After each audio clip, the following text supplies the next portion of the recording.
The three fighting services have been filled.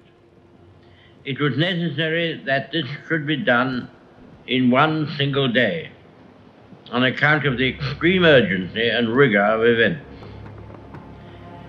Sir, to form an administration of this scale and complexity is a serious undertaking in itself. But it must be remembered that we are in the preliminary stage of one of the greatest battles in history, that we are in action at many points in Norway and in Holland, that we have to be prepared in the Mediterranean, that the air battle is continuous, and that many preparations have to be made here at home. In this crisis, I hope I may be pardoned if I do not address the House at any length today. I hope that any of my friends and colleagues or former colleagues who are affected by the political reconstruction will make all allowances for any lack of ceremony with which it has been necessary to act.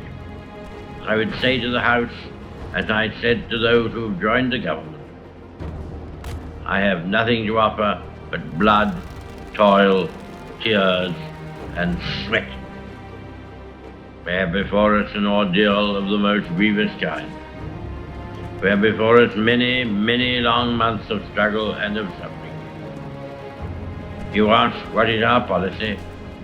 I will say, it is to wage war by sea, land, and air, with all our might, with all the strength that God can give us, to wage war against a monstrous tyranny never surpassed in the dark and lamentable catalogue of human crime.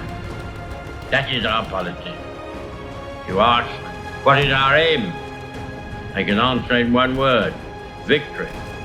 Victory at all costs. Victory in spite of all terror.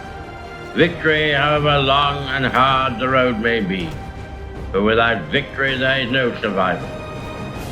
Let that be realized. No survival for the British Empire. No survival for all that the British Empire stood for. No survival for the urge and impulse of the ages that mankind will move forward towards its goal. But I take up my task with buoyancy and hope. I feel sure that our cause will not be suffered to fail among men. At this time I feel entitled to claim the aid of them. And I say, come then, let us go forward together with our united strength.